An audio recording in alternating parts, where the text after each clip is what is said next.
So we'd come into David's loft, and you would, if I remember correctly, it was really through a fire escape, and somebody would let you in kind of secretly, and you'd come in, and there'd be this mass of humanity just all moving at once. And as you entered, most of the time, they handed you some kind of substance that would help you enjoy the evening.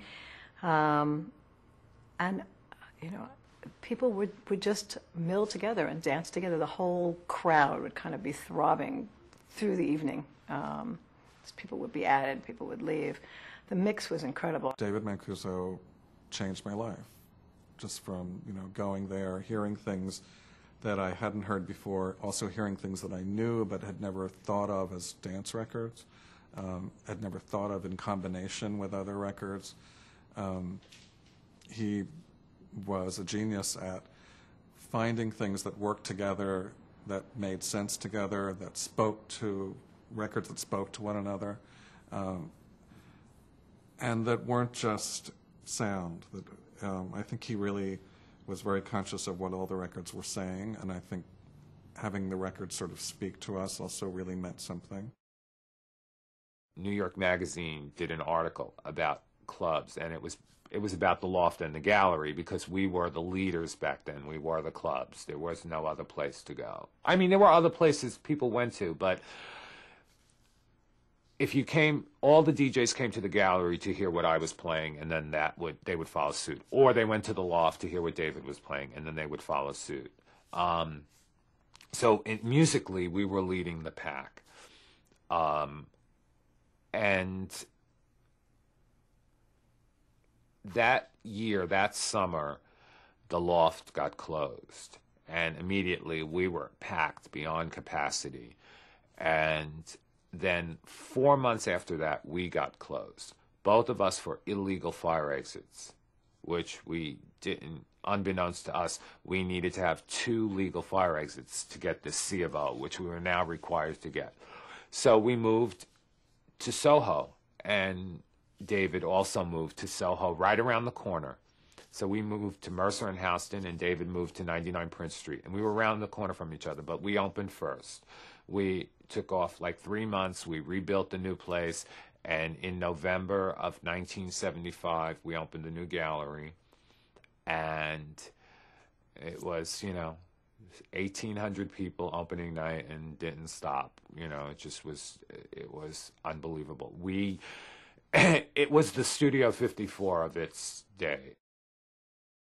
The Sanctuary was the first disco that I ever went to. A local guy, a Puerto Rican, said, you know, there's a thing called a disco. I mean, at that point, you didn't even know what that was. You know, discotheque, obviously a French word, but what does that mean? And so he said, oh, you know, you should come. I don't think there was, yeah, there was a membership. And he took my lover and I, you know, for the first night, and we smoked some grass in my apartment. And of course, you took a cab because you had to go through Chelsea, which was like the pits. I mean, it's not like Chelsea now. And so you took a cab, you got out, and you went, you know, you paid money to that guy at the desk with the cape. What was his name? He looked like Dracula. He had on a black cape. It was a very dark place, you know. And you went up the stairs again, that same thing of like the sound. It was heavy Santana. And you were walking up the steps, and then you walked into this place, and just as you got in, so that the drugs sort of went off, and you were looking at the, you know, these windows with all these lights around going, it was mind-boggling. I found a loft that was 200 feet long, 50 feet wide, 14-foot high ceilings, with no supporting beams. It was incredible. It was all open space. So it was you were able to instantly change the whole place without any trouble from week to week. And so basically that's how Flamingo got its start. It got its start because I couldn't finish it for opening night. So since it wasn't finished, it never did get finished. You'd walk into this space, and every week it would be, all the furniture had been moved around, all the banquettes into a new configuration. Sometimes they were paintings, sometimes they were huge masks. And you never knew what you were going to find. You know, it was just absolutely magic. It was a gallery. It was an unbelievable gallery. It really, really was. We had artists, many artists. Basically, we would tear down on a Monday and start rebuilding the club. By Friday night, we had to have the club finished because Friday night was lighting. And we spent all Friday night lighting. And then we'd be ready to open on Saturday with a complete different look. In the early 70s, there was a club, mid-70s, called Le Jardin. And it was a hardcore disco downstairs with the lights and stuff like that. Every other record was, Barry White or El Coco or, this is even pre-Donna Summer. And it was happening. I mean, it was really, really happening. Real sexy. It was the first time we saw like gay people en masse with straight people. It was like, whoa, what's going on here?